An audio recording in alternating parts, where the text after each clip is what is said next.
ด็จสู่ฟ้าไกลแต่พระหฤทัยอยู่ในแผ่นดินนี้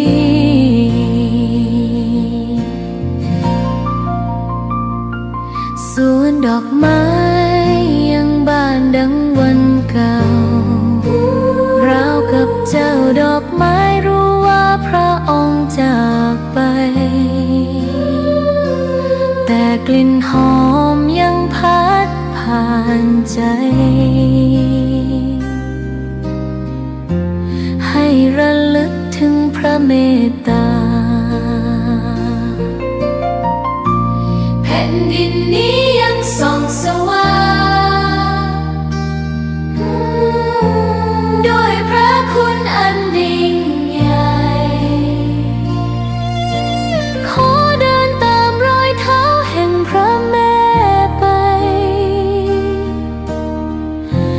ด้วยศรัทธาไม่เสื่อมคลายขอกราบแทบบาทด้วยรักนิรันดร์น้ำตาหลั่งพลันจากใจคนไทยแม้เสด็จสู่ฟ้าไกลแต่พระหฤทัยอยู่ในแผ่นดินนี้ดวงใจไทยทุกดวงขอพักดีขอถวายรักนี้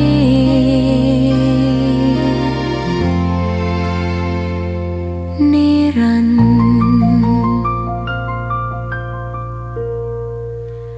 แด่พระพันปีหลวง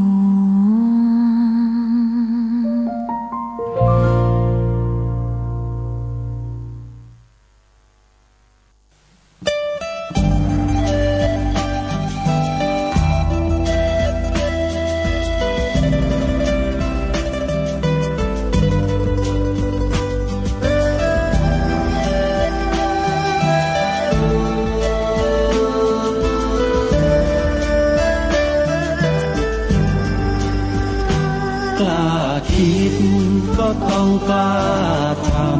ำอย่ากลัวถ้าทำความดีเร่งศึกษาปัญหาให้ทันท่วงทีเมืองไทยจะพัฒนากว่านี้รายการดีคดีโลกคดีธรรมขอรำพันบรรยายความคิดเครื่องหมายแห่งสีทั้งสามงามถนัดขาวคือบ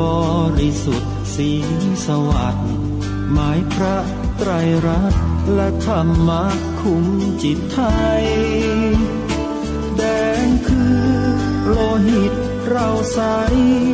ซึ่งยอมสละได้เพื่อรักษาชาติศาสนาน้ำเงินคือสีโสภาอันจอมประชาถ้าโปรดเป็นของส่วนองค์จัดริ้วเข้าเป็นไตรรงค์จึงเป็นสีธงที่รักแห่งเราชาวไทยทหารอวตารนำไป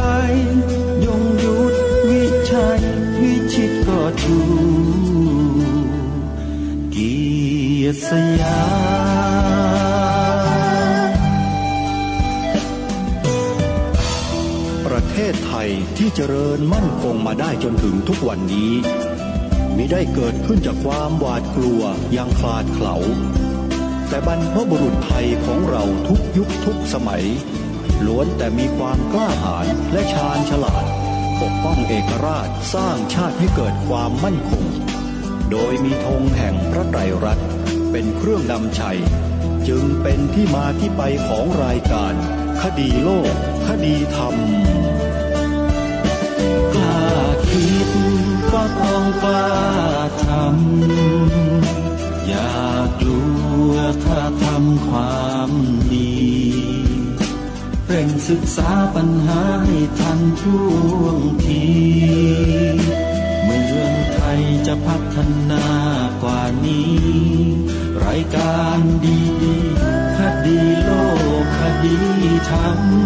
รายการดีๆคดีโลกคดีธรรม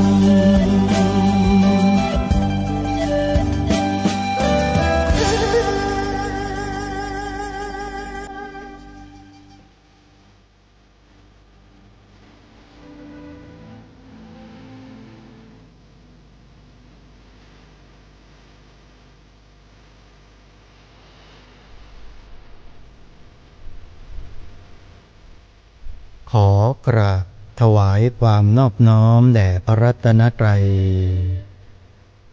ถวายความเคารพพระมหาเถระพระเถรานุเถระทุกท่านขอความสุขความเจริญในธรรมจงบังเกิดมีแด่ท่านสาธุชนที่กำลังติดตามรับฟังรายการจากสถานีวิทยุแห่งนี้ทุกท่านขอนำท่านผู้ฟังเข้าสู่รายการคดีโลกคดีธรรม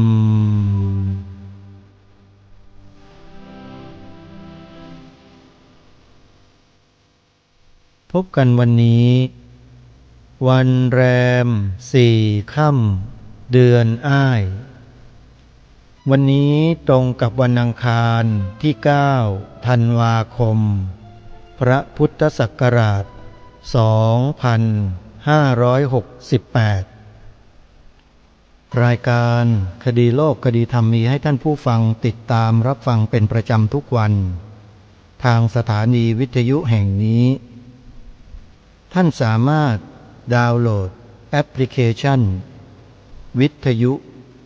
พุทธศาสนาทั่วไทยเพื่อติดตามรับฟังรายการนี้และรายการธรรมะอื่นๆจากสถานีวิทยุพระพุทธศาสนาที่รวมกันอยู่ในแอปพลิเคชันนี้48 สถานีรับฟังได้ตลอด24 ชั่วโมงและสามารถรับฟังได้ทุกพื้นที่ของประเทศไทยท่านจะพกพาโทรศัพท์มือถือไปที่ไหนก็สามารถเปิดรับฟังสถานีวิทยุทั้ง48 สถานีนั้นได้โดยสะดวกจึงขอเรียนเชิญเจริญพรศรัทธาสาธุชนใช้โทรศัพท์มือถือของเราดาวน์โหลดสถานีวิทยุพระพุทธศาสนาเหล่านี้เอาไว้ให้ทั่วถึงกันแล้วเปิดรับฟังธรรมะดีๆจากสถานีวิทยุเหล่านั้นซึ่งมีครูบาอาจารย์ของเราเป็นผู้เปิดธรรมะให้เราฟังใครฟังหลวงพ่อปัญญานันทะก็มีให้ฟังใครชอบฟังพระอาจารย์พยอมก็มีให้ฟังใครจะฟังท่านพระอาจารย์สมชาติแสงธรรมส่องชีวิตก็มีให้ฟังใครจะฟังพระเดชพระคุณท่านเจ้าคุณปอ.ประยุตโตก็มีให้ฟังโดยเฉพาะพระอาจารย์สมภพโชติปัญโยเปิดให้ฟังกันเกือบทุกสถานีเลยท่านจะไม่พลาดโอกาสดีๆจากแอปพลิเคชันนี้ดาวน์โหลดกันไว้นะโยมนะเอาล่ะท่านสาธุชนทั้งหลายวันนี้จะไม่ได้พูดอะไรมากมายจะเปิดคลิปตอบปัญหาธรรมะของหลวงพ่อสุรชัยให้พวกเราได้ฟังกันยาวๆเลยมีอยู่หลายเรื่องหลายตอนเราลองตั้งใจฟังกันดู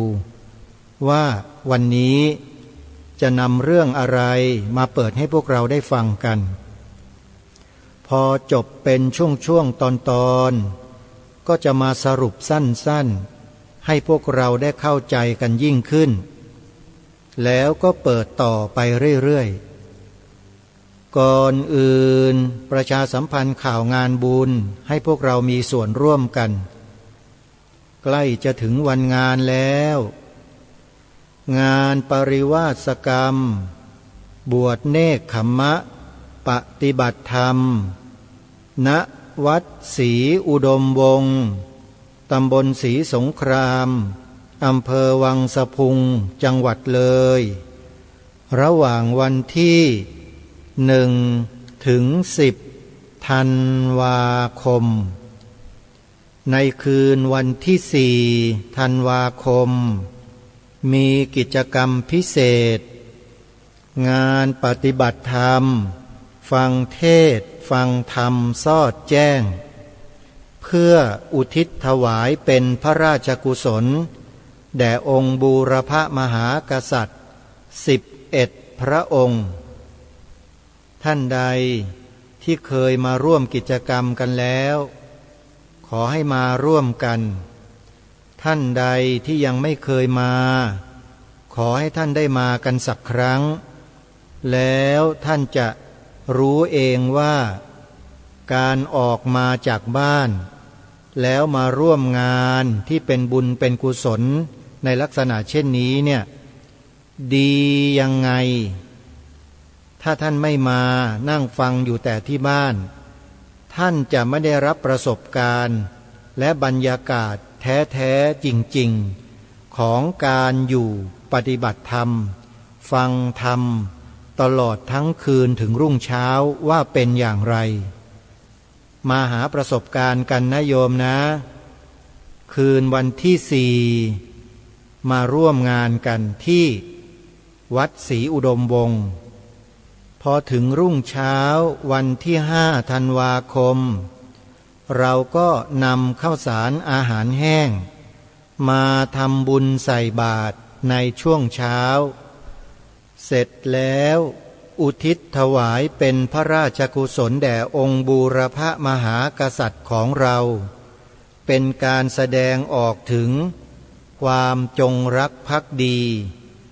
ความสำนึกในพระมหากรุณาธิคุณในฐานะที่เราเป็นพระสงฆ์นิกรชาวไทยอยู่ใต้พระบารมีขององค์พระมหากษัตริย์ขอให้เราร่วมด้วยช่วยกันนะญาติโยมนะสืบสารรักษาต่อยอดกันไว้เรายังมีพระสงฆ์เป็นผู้นำในการสร้างบุญสร้างบารมีอยู่ถ้าเราไม่มีพระสงฆ์แล้วใครหนอจะนำพวกเราทำอย่างนี้โยมรับรองได้ว่าคฤหัสถ์คฤหัสถ์ที่จะพาเราทำได้เช่นนี้เนี่ยมีน้อยมากและอาจจะไม่มีเลยก็ได้แต่ที่ยังมีอยู่ได้ทุกวันนี้เนี่ยก็เพราะมีพระสงฆ์คอยช่วยเหลือเกื้อกูลบางสิ่งบางอย่างกันอยู่ถ้าไม่มีพระสงฆ์คฤหัสถ์จะอยู่ทานทนกันได้ถึงขนาดนี้หรือที่นำผู้คนปฏิบัติธรรมนำคนออกไปนู่นไปนี่กันเนี่ย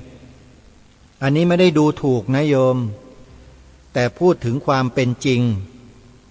เราก็ต้องยอมรับความเป็นจริงในข้อนี้หลวงพ่อสุรชัยฉันทสูโรที่ทางรายการนำคลิปเสียงของท่านมาเปิดให้ฟังทุกวันเนี่ยท่านกล่าวท่านพูดไว้อย่างชัดเจนเลยมีโยมเขาถามว่าถ้าหากประเทศไทยเรามีแต่อุบาสกอุบาสิกาไม่มีพระสงฆ์เหลืออยู่เลยสักรูปหนึ่งเนี่ยจะสืบทอดพระพุทธศาสนาไปได้ไหมหลวงพ่อตอบปฏิเสธพันละวันเลยไม่ได้ท่านย้ำแล้วย้ำอีกไม่ได้โยมแล้วท่านก็แสดงเหตุผลให้เราฟังกันไปแล้วอันนี้ชัดเจนคือเมื่อใดก็ตาม ยุคใดก็ตาม ที่เกิดสภาวะลิงคะอันตรธานเมื่อไหร่นั่นแหละคือสัญญาณบ่งบอกว่าพระพุทธศาสนาเริ่มที่จะสาบสูญไปจากโลกแล้วมันจะน้อยลงจะด้อยลงจะหมดกำลังลงไปเรื่อยๆเพศคฤหัสถ์ญาติโยมสืบสารพระพุทธศาสนาไว้ไม่ได้ญาติโยมพระพุทธศาสนาที่สืบสารได้เนี่ยด้วยเพราะมีสังฆกรรมดำเนินอยู่สังฆกรรมที่เกิดขึ้นด้วยวินัยกรรมที่พระสัมมาสัมพุทธเจ้าได้ทรงบัญญัติขึ้นไว้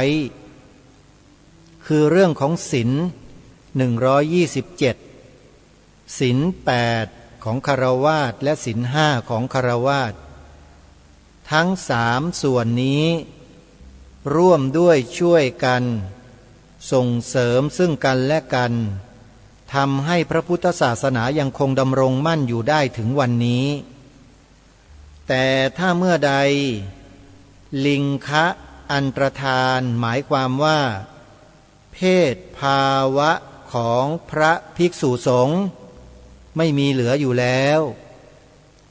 สังฆกรรมและวินัยกรรมก็หยุดลงทันทีไม่มีผู้สืบต่ออีกต่อไปแล้วโยมแล้วทุกอย่างก็จะอันตรธานลงไปเรื่อยๆจนหมดคนก็จะไม่อยู่ในศีลในธรรมกันแล้วแต่ไปอยู่ในไหนก็ไม่รู้ที่ไม่ใช่ศีลไม่ใช่ธรรมเพราะฉะนั้น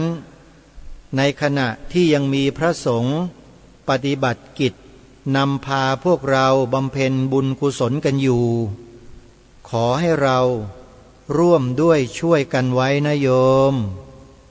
อย่าทิ้งนะถ้าโยมทิ้งพระก็จะทิ้งโยมเหมือนกันไม่ได้ขู่นะโยมลงไม่มาวัดกันสิแล้วพระจะอยู่กันได้ไหมเล่าพระท่านก็ไม่อยู่ท่านก็ย้ายถิ่นฐานของท่านไปในถิ่นที่มีคนเขาส่งเสริมสนับสนุนก็ไปอยู่ตรงนั้นโยมแล้วส่วนมากก็น่าจะหนีไปอยู่ทางอีสานกันหมดนั่นแหละเพราะทางอีสานนั้นปลูกข้าวตลอดทั้งปีไม่ได้หมายความว่าไปเพื่อไปฉันข้าวญาติโยมนะแต่น้ำจิตน้ำใจของคนภาคอีสานเนี่ยเขาสูงส่งมานมนานแล้วที่สูงส่งก็เพราะเหตุว่าพระพุทธศาสนามาเจริญรุ่งเรืองอยู่ทางภาคอีสานเนี่ยก่อนส่วนใดของประเทศไทยมีมาตั้งแต่ปีพระพุทธศักราช8คือพ.ศ. 8หลักฐานก็คือองค์พระธาตุพนมที่ในตำนานกล่าวขานกันมาหลายชั่วอายุคนว่าพระสัมมาสัมพุทธเจ้าเสด็จพุทธดำเนินมาที่นี่และพระมหากัสสปะก็ได้อัญเชิญพระบรมสารีริกธาตุในส่วนของพระอุรังคธาตุเนี่ยมาบรรจุไว้ที่พระธาตุพนมแห่งนี้พระพุทธศาสนาจึงมาเจริญอยู่ในจิตใจของชาวอีสานมาตั้งแต่นั้น2,000 กว่าปีมาแล้วโยมภาคอีสานเนี่ยจึงมีพระอริยบุคคลอุบัติขึ้นมากที่สุดในโลกณปัจจุบันนะตั้งแต่หลวงปู่เสาหลวงปู่มั่นหลวงปู่ฟั่นครูบาอาจารย์หลายรูปหลายองค์ก็มาสำเร็จกิจของพระศาสนาอยู่ทางภาคอีสานนี่แทบจะทั้งนั้นเลยแล้วท่านก็กระจัดกระจายออกไปเผยแผ่พระศาสนาตามภาคต่างๆภาคเหนือก็มีภาคกลางก็มีภาคใต้ก็มีตะวันออกตะวันตกอยู่ทั่วไปหมดเลยพระพุทธศาสนาจึงเจริญ มั่นคงในใจของ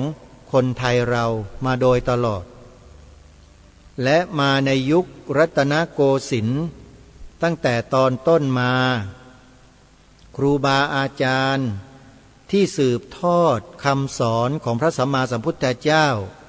อย่างถูกหลักถูกวิธีการท่านก็ร่วมด้วยช่วยกันสืบสารคำสอนนั้นมาจนถึงวันนี้ในรูปของคัมภีร์พระไตรปิฎกสาธุชนทุกท่านถ้าไม่มีคำสอนของพระสัมมาสัมพุทธเจ้าอยู่ในรูปของคัมภีร์พระไตรปิฎกครูบาอาจารย์สายกรรมฐานปฏิบัติดีปฏิบัติชอบก็คงจะเกิดขึ้นไม่ได้แน่นอนก็จะมีแต่ฌานลาภีบุคคลเท่านั้นแหละแต่ที่มีพระอรหันต์มีพระอริยบุคคลเกิดขึ้นในภาคอีสานก็เพราะท่านทั้งหลายเหล่านั้นเนี่ยได้ศึกษาเล่าเรียนพระธรรมคำสอนของพระสัมมาสัมพุทธเจ้าในตำรับตำรามาแล้วทั้งนั้นแล้วท่านก็นำไปสารต่อด้วยการประพฤติวัดปฏิบัติตนอยู่ในศีลอยู่ในธรรมจนกระทั่งเข้าถึงอมตะธรรมที่พระสัมมาสัมพุทธเจ้าทรงเข้าถึงนั้นได้ด้วยจึงเป็นอริยบุคคลกันมากมายท่านสาธุชนทั้งหลายและถามว่าในยุคนี้ยังมีพระอริยบุคคลอยู่ไหมเราก็ต้องไปฟังพระสัมมาสัมพุทธเจ้าตรัสไว้ในคัมภีร์พระไตรปิฎกสิพระพุทธองค์ตรัสไว้คราหนึ่งว่าตราบใดที่พระภิกษุสงฆ์ยังทรงพระธรรมวินัยอยู่ตราบใดอริยมรรคมีองค์8ยังคงดำเนินยังคงปฏิบัติกันอยู่ตามมรรคมีองค์8เนี่ยโลกใบนี้จะไม่สิ้นพระอรหันต์โยมแล้วในประเทศไทยเราพระสงฆ์ยังปฏิบัติตามอริยมรรคมีองค์8กันอยู่ไหมเล่าโยมก็ลองศึกษาดูมีหรือไม่อันนี้อาตมาตอบแทนครูบาอาจารย์ไม่ได้เพราะยังไม่ได้บรรลุธรรมยังไม่ใช่อริยบุคคลเป็นพระสงฆ์ปุถุชนอยู่ญาติโยมยังต้องศึกษายังต้องเรียนรู้ต่อไปเรื่อยๆเหมือนกับญาติโยมนี่แหละเพราะฉะนั้นเรามาศึกษาเรียนรู้แล้วนำไปปฏิบัติด้วยกันไม่ทิ้งกันญาติโยมหลวงพ่อสุรชัยท่านพูดไว้ตอนหนึ่งเกี่ยวกับพุทธบริษัท4ของเราเนี่ยเหมือนกับญาติเหมือนกับพี่น้องกันถ้าเป็นพี่น้องกันเป็นญาติกันแล้วเนี่ยเวลาญาติคนใดคนหนึ่งเพรี่ยงพร้ำล้มลุกคลุกคลานด้วยเหตุด้วยปัจจัยอะไรก็แล้วแต่ญาติกันจริงๆจะไม่เหยียบย่ำทำลายซ้ำจะไม่โพลธนาด่าว่าจะไม่ขับไล่ไสส่งแต่จะดำรงไว้ด้วยความเมตตาและความกรุณาต่อญาติพี่น้องกันไม่ทำลายกันแต่ทุกวันนี้มีพี่น้องกันทำลายกันไหมโยมมีไหมอันนี้โยมต้องพิจารณาดูกันเองนะสำหรับอาตมภาพนั้นไม่ขอตอบเพราะรู้อยู่ในใจรู้เห็นอยู่แต่ไม่พูดมีหรือไม่มีท่านทั้งหลายไปศึกษาหาข้อมูลกันดูนะแต่สำหรับเหล่าบรรดาอาตมาภาพแล้วขอทำหน้าที่ทำงานด้านเผยแผ่พระพุทธศาสนานี้ไปเรื่อยๆโยมสร้างบารมี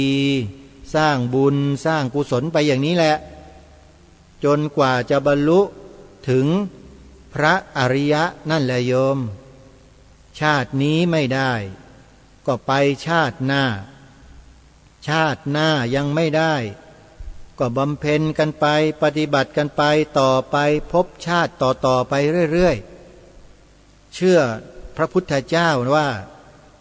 สั่งสมบุญกุศลบารมีไปเรื่อยๆสักวันหนึ่งบุญบารมีก็จะเต็มพอเต็มแล้วบริบูรณ์แล้วพอได้ยินได้ฟังพระธรรมคำสอนของพระสัมมาสัมพุทธเจ้าเท่านั้นแหละบรรลุเลยเห็นไหมฮะเพราะนั้นอย่าประมาทในเรื่องของการสร้างบุญสร้างกุศลนะโยมนะนานๆจะมีสักทีหนึ่งไม่ได้รบกวนญาติโยมบ่อยๆหรอกนะโยมนะเดือนธันวาคมเนี่ยก็มีงานปริวาสกรรมปฏิบัติธรรมที่วัดศรีอุดมวงศ์แล้วก็ยังมีงานปฏิบัติธรรมที่พระธาตุพนม2 วัน13-14 ธันวาคมจากนั้นในเดือนต่อไปเดือนมกราคมปีหน้าปฏิบัติธรรมสัญจรครั้งที่1ประจำปีพระพุทธศักราช 2569 กำหนดวันจัดงานเรียบร้อยแล้วคือวันที่17-18 มกราคมพระพุทธศักราช 2569 สถานที่จัดงานก็คือพระธาตุนาดูลจังหวัดมหาสารคามไปร่วมงานกันนะรายการคดีโลกคดีธรรมจะนำของที่ระลึกไปแจกญาติโยมที่มาร่วมงานด้วยเป็นอะไรอย่างไรนั้นไปรับกันที่งานนะโยมนะโดยเฉพาะท่านใดที่เป็นแฟนรายการคดีโลกคดีธรรมฉมังเนี่ยพอรับไปแล้วจะปลาบปลื้มยินดีสุดๆก็แล้วกันละโยมของขวัญชิ้นนี้นะอาตมาภาพจะมอบให้สำหรับญาติโยมที่ตอบปัญหาอาตมาได้เกี่ยวกับบทพระราชนิพนธ์ความหมายธงไตรรงค์รับไปก่อนเลยโยมส่วนใครที่ท่องไม่ได้แต่สามารถจดจำ2 ประโยคที่อาตมาภาพรณรงค์ในรายการมาโดยตลอดได้ก็รับของได้เช่นกันโยมซ้อมกันไว้นะ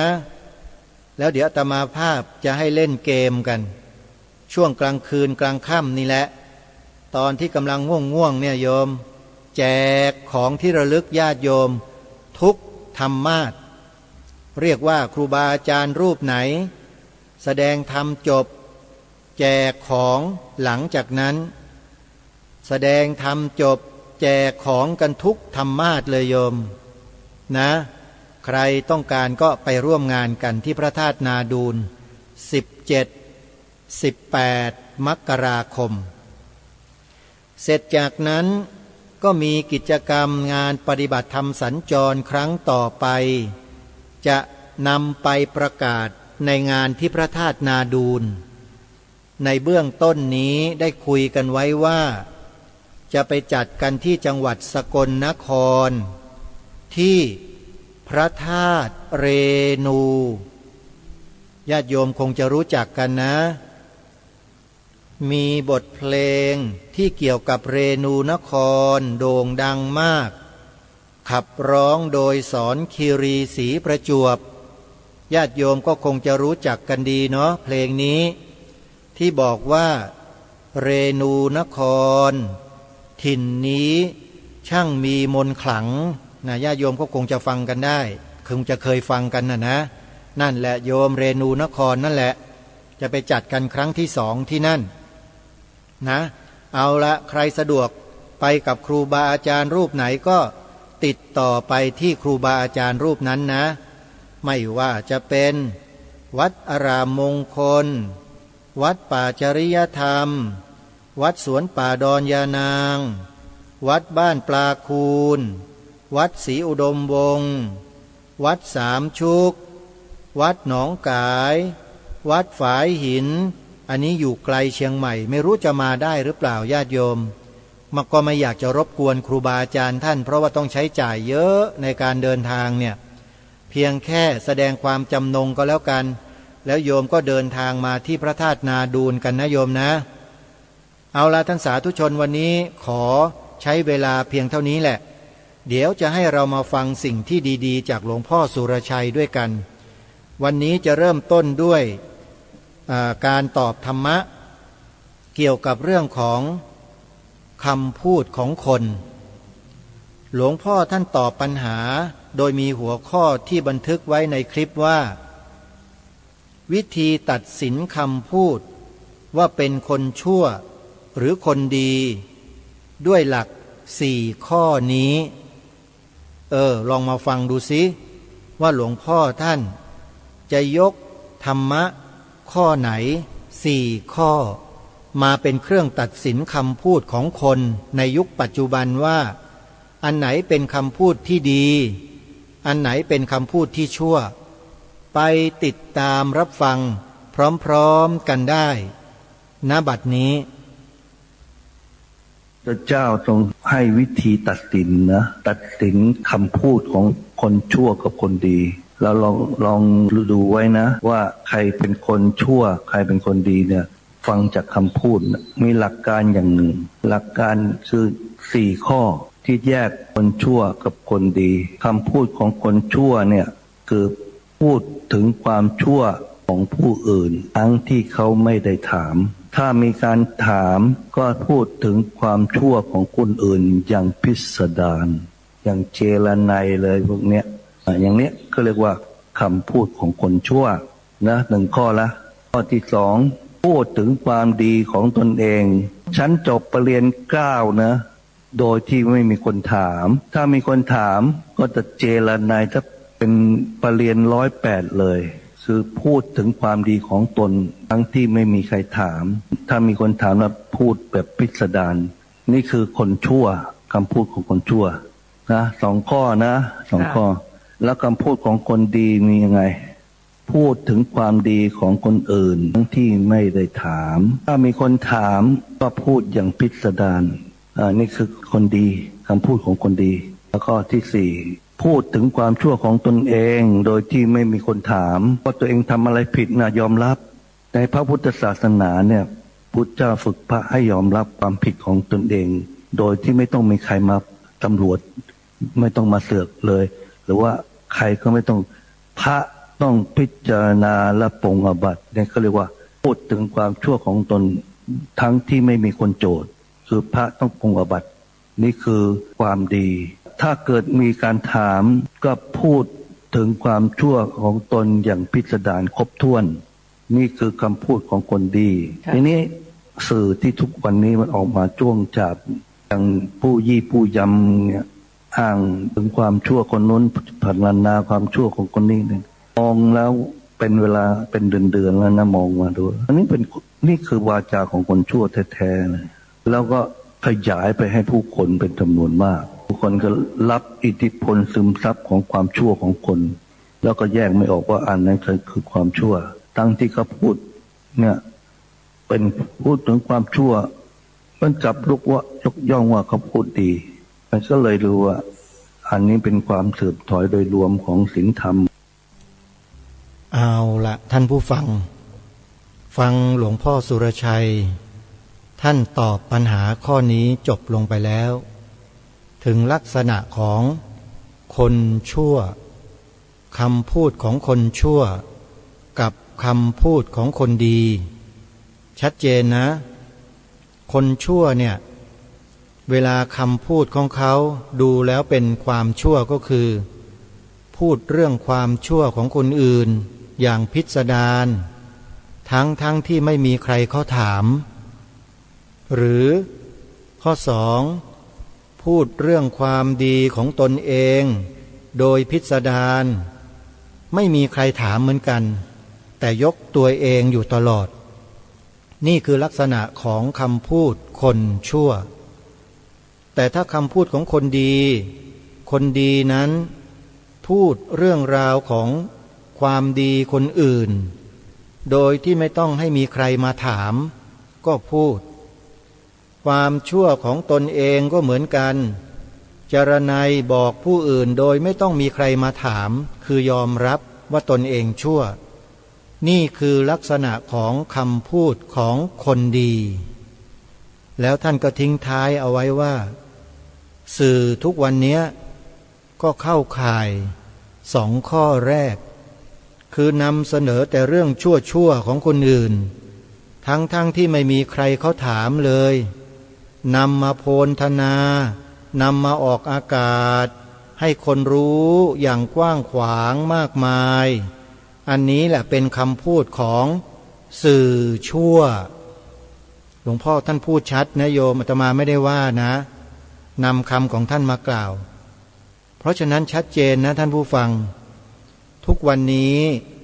พวกเรายังเสพสื่อชั่วกันอยู่ไหมโยมนำเอาเรื่องชั่วของคนอื่นมาสาธยายออกอากาศให้เราฟังกันทุกวันนะโยมเรายังดูคนชั่วกันอยู่ไหมโยมถ้ายังดูกันอยู่เราก็จะรับเชื้อชั่วนั้นใส่เข้าไปในใจเราด้วยนะแล้วเราก็อาจจะกลายเป็นคนชั่วไปกับคนพวกนั้นด้วยหรือไม่อันนี้ต้องพิจารณาตัวเราเองกันด้วยนะโยมเราทำความชั่วไปกับคนพวกนี้ด้วยไหมทำไปกับสื่อชั่วเหล่านั้นด้วยไหมโยมพิจารณาตัวเองนะอาตมาไม่ได้ว่าใครเพียงแค่พูดเพื่อให้ทุกคนเทียบเคียงตัวเราเองว่าชั่วหรือไม่ชั่วอันนี้เป็นคลิปแรกที่เปิดให้พวกเราได้ฟังกันนะมาดูในคลิปต่อไปหลวงพ่อท่านจะตอบปัญหาธรรมะข้อใดไปติดตามรับฟังพร้อมๆกันเด็กรุ่นสมัยนี้นะคะเขาบอกว่าทำไมพุทธศาสนาน่ารำคาญจังศาสนาอื่นดูเขาบริสุทธิ์ดูเขาไม่เห็นมีต้องมาทำสิ่งที่ไม่ดีเลยทำไมศาสนาพุทธว่าเป็นสันติแต่ทำไมถึงมีเรื่องน่ารำคาญเยอะจังค่ะหลวงพ่อก็บอกว่าการรับรู้ของเรามันแคบไงเราต้องไปดูความจริงในระดับโลกเนี่ยก็ถึงจะรู้ว่าความบริสุทธิ์หมดจดของไม่มีศาสนาใดเทียบแม้แค่%เลยนะเทียบไม่ได้แค่2%เลยอย่าว่าแต่เทียบ100%ได้ที่ต้องเป็นในโลกอะค่ะเอาเฉพาะประเทศไทยเนี่ยก็ไม่เคยได้ยินเลยนะคะก็ใช่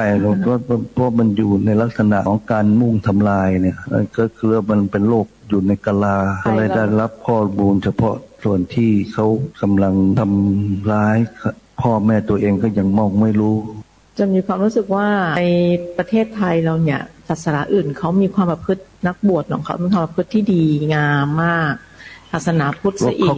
เขาทำชั่วในระดับที่ก่อการร้ายฆ่าคนกันตูมกันเป็นหมื่นเป็นแสนนะมันยังไม่มีใครรู้เลยของพุทธเนี่ยไม่ได้มีความชั่วในระดับฆ่าคนนะมันเอามาตีท้องร้องเปล่าถ้าระเบิดถึกทึงเลยอันนั้นก็เลยดูว่าคนตามันบอดเมื่อมันหูมันหนวกมันก็เลยรับรู้เฉพาะตรงนั้นตุกสอดทำภาพไว้แค่นั้นมันรับรู้ได้ในทางที่เป็นมิจฉาถ้าเปิดโลกทัศน์ให้กว้างเนี่ยก็จะเห็นเลยว่าโอ้สิ่งหัศจรรย์มากเลยพุทธศาสนาเริ่มรู้จักนักบวชที่แท้จริงคือพระพุทธศาสนาเนี่ยแต่ก็ต้องยอมรับว่าข่าวออกมาทุกทีพระที่มีความประพฤติที่ไม่งามก็ทำจริงนะคะทำจริงมันเทียบ%มันน้อยมากนะเทียบความจริงแล้วมันน้อยมากเลยน้อยอย่างเหลือเกินแต่มันถูกมาขยายก็เป็น100,000 เท่าตัวล้านเท่าตัวจะน้อยจะมากก็แล้วแต่ว่าก็มีข่าวทุกวันเขาก็ขยายไงก็มาวนเอามาวนเอามาก๊อปนั่นก็โดยสรุปแล้วในศาสนาพุทธยังไงก็ยังเป็นศาสนาที่ประเสริฐนะคะประเสริฐกว่า100,000 เท่าตัวได้กับศาสนาคือเรื่องนี้ต้องให้คนพวก คนในสหประชาชาติตัดสินได้คือสหประชาชาตินี่หมายถึงประเทศต่างๆให้เขารับรู้ข้อมูลแล้วก็เอาข้อมูลต่างๆของประเทศต่างๆทั่วโลกเนี่ยแล้วเขาก็ลงความเห็นได้ก็เป็นอันชัดเจนนะท่านผู้ฟังการที่ลูกหลานคนไทยเยาวชนไทยที่กล่าวหาใส่ร้ายว่าร้ายพระพุทธศาสนาว่าไม่ดีอย่างนั้นอย่างนี้โดยอ้างข่าวสารที่กระพือที่โหมกันอยู่ในสื่อที่ผ่านมาเนี่ยแล้วก็มาบอกว่าศาสนาพุทธไม่เห็นดีอะไรเลยมีแต่พระชั่วพระที่ไม่ดีหลวงพ่อท่านก็เลยขยายให้ฟังว่าที่คุณเห็นกันอย่างนั้นน่ะก็คุณไปดูสื่อพวกนี้มันนำเอาแต่สิ่งที่ไม่ดีซึ่งมันมีอยู่เพียงแค่น้อยนิดเท่านั้นเองแต่มันนำเอามาขยายซะเป็นแสนเท่าท่านว่าแล้วทำไมล่ะคนเมื่อดูสิ่งที่เขาเอามาขยายเป็นแสนเท่าก็เกิดความรู้สึกว่ามันไม่ดีอันนี้คนดูเนี่ยก็ถือว่าไม่มีปัญญาเหมือนกันไม่มีโลกทัศน์ท่านใช้คำว่าไม่มีโลกทัศน์ไม่ดูอะไรให้มันกว้างลองไปดูในระดับสหประชาชาติระดับโลกก็สิไปถามเขาดูว่าศาสนาพุทธเนี่ยกับศาสนาอื่นๆในโลกเนี่ยอันไหนดีกว่ากันหลวงพ่อท่านก็ยืนยันกันก็ย้ำนะว่าศาสนาพุทธน่ะดีกว่าหลายแสนเท่าเลยท่านว่าไม่มีการก่อสงครามไม่ฆ่าใครไม่ทำร้ายใครอะไรต่างๆไม่มีเลยแต่ศาสนาอื่นมีแต่สงครามฆ่ากันไม่หยุดไม่หย่อนท่านยกตัวอย่างให้ฟังเพราะฉะนั้นใครที่ยังคิดว่าศาสนาพุทธไม่ดีพระสงฆ์ในศาสนาพุทธเลวชั่วไม่ดีขอให้คิดกันใหม่โดยใช้สติปัญญาศึกษาข้อมูลให้กว้างให้ไกลให้ลึกไม่ใช่ได้ยินเพียงแค่ข่าวกระพือโหมกันอยู่กับพวกสื่อชั่วหลวงพ่อท่านพูดนะเมื่อตอนคลิปแรกดูแต่สื่อชั่วใจเรามันก็เลยชั่วตามสื่อกันไปด้วยไปดูข้างนอกที่โลกเขายกย่องศาสนาพุทธกันบ้างเถอะอะไรลักษณะอย่างนี้นะโยมนะอาตมาก็มาเสริมให้พวกเราได้เกิดความเข้าใจร่วมกันที่ถูกต้องนะโยมนะเดี๋ยวไปดูคลิปต่อไปสิว่าหลวงพ่อท่านจะตอบปัญหาข้อใดอีกคนมีจิตใจที่คิดบ่อนทำลายวัดมีมากแล้วไม่ต้องสร้างมันไม่บอกว่าบ่อนมีมากแล้วซ่องมีมากแล้วพวกป่ามีมากแล้วอบายมุขมีมากแล้วมันกลับส่งเสริมแต่วัดมีมากมันบอกว่าไม่ดีมันสิ้นเปลืองทำให้นึกถึงอมาตย์เต่าดำเลยนะอมาตย์เต่าดำเนี่ยตอนที่พระเจ้าประสิทธิโกศลถวายอาสัตถิสถานมีอมาตย์เต่าดำตำหนิพระเจ้าประสิทธิโกศลว่าทำให้ราชทรัพย์เนี่ยสิ้นเปลืองเพราะให้พวกพระสมณะพวกเนี้ยกินแล้วก็ไปนอนไม่เห็นมีประโยชน์อะไรทำให้ราชทรัพย์นี่สิ้นเปลืองอย่างมากมายเสียดายไม่มีประโยชน์อะไรเลยถ้านำราชทรัพย์เหล่านี้ไปสร้างคาสิโนก็จะดีสร้างคับสร้างบาร์สร้างบ่อนสร้างอะไรต่ออะไรเนี่ยสร้างถนนหนทางตามที่มันคิดนะตามที่มันพูดแต่พอให้มันทำจริงๆมันไม่ทำหรอกมันจะพูดเพื่อที่จะตัดตอนคนอื่นเลยคิดอย่างนี้แล้วก็ตำหนิพระเจ้าประสิทธิโกศลพระพุทธเจ้าเนี่ยกำหนดพระทัยแล้วรู้ถึงความคิดของอมาตย์เต่าดำว่ามันคิดชั่วถ้าพระพุทธเจ้าจะอนุโมทนาทานที่พระเจ้าประสิทธิโกศลทำแล้วให้สมควรแก่ทานเนี่ยศีรษะของอมาตย์เต่าดำเนี่ยจะแตกเป็น7เสียงณขณะที่พระองค์ทรงแสดงอนุโมทนาจบเพราะความคิดชั่วอย่างนั้นน่ะดังนั้นพระองค์ทรงอาศัยพระกรุณาแล้วนะไม่ทรงแสดงธรรมในทานคาถาให้สมควรแก่ทานทรงแสดงธรรมเพียงแค่บทเดียวสั้นๆแล้วก็ทรงเสด็จลุกกับพระเชตวันพระเจ้าประสิทธิโกศลซึ่งเป็นเจ้าของทรัพย์แท้ๆเนี่ยเกิดความรู้สึกอะไรเกิดอะไรขึ้นฉะไหนพระองค์จึงไม่แสดงไม่อนุโมทนาบุญให้สมควรแก่ทานที่ทำแล้ว เราทำทานอะไรที่บกพร่องไปเนาะทานที่ยิ่งใหญ่เห็นปานนี้เกิดความเดือดเนื้อร้อนใจเลยต้องอดรนทนไม่ได้ตามเสด็จพระพุทธเจ้าไปที่พระเชตวันแล้วก็ไปเข้าเฝ้าพระพุทธเจ้าแล้วก็กราบทูลพระองค์ว่าข้าแต่พระองค์ผู้เจริญเพราะเหตุเพราะปัจจัยใดหนอเป็นเหตุให้พระองค์ไม่ทรงอนุโมทนาทานให้สมควรแก่ทานพระพุทธเจ้าทรงตรัสว่ามหาบพิตรบริษัทไม่บริสุทธิ์เนี่ยมันสังคมนะถ้ามีคนคิดตัดรอนบั่นทอนทดซอกก่อนพระธรรมะพระวินัยพระทานของคนที่บำเพ็ญทั้งหลายนะก็เรียกว่าสังคมมีบริษัทบริบทไม่บริสุทธิ์จะมีคนพาลที่ชี้ให้เห็นบุญเป็นบาปแล้วถ้าเกิดมีพระที่ทรงคุณเนี่ยออกมาเจรไนคุณสมควรให้ชัดเจนมีน้ำหนักนะพวกนี้ศีรษะจะแตกเป็น7เสี่ยงนั้นพระท่านส่วนมากก็จะอาศัยความกรุณานะก็จะนิ่งๆไม่ค่อยจะไปอะไรก็จะบอกกล่าวเฉพาะญาติโยมภายในว่าทำดีได้ดีนะพวกนี้ก็กำเริบอ่อนเซาะตัดรอนดิ้นรอนขนขวายเพื่อความไม่ใช่ลาภขนขวายเพื่อความไม่ใช่ประโยชน์ขนขวายเพื่อความอยู่ไม่ได้ขนขวายเพื่อด่าว่าภิกษุทั้งหลายอย่างนี้จะเกิดอาการอย่างนี้เพื่อตัดรอนทานของผู้คนก็เรียกว่าอาเพศจะเกิดในสังคมเลยก็วิบัติเรื่องราวอะไรซ้ำเกิดอะไรซ้ำซ้อนขึ้นมาความวิบัติต่างๆนานาก็เกิดขึ้นก็มันก็เกิดแล้วก็เกิดจากพวกมีนักวิชาเกินที่เป็นแบบประเภทอมาตย์เต่าดำเนี่ยสาธุชนผู้ฟังทุกท่านคำตอบคลิปนี้ของหลวงพ่อเนี่ยทำให้เราได้มองเห็นภาพประเทศไทยของเราที่ผ่านมาชัดเจนเลยพระสงฆ์วัดวาอาราม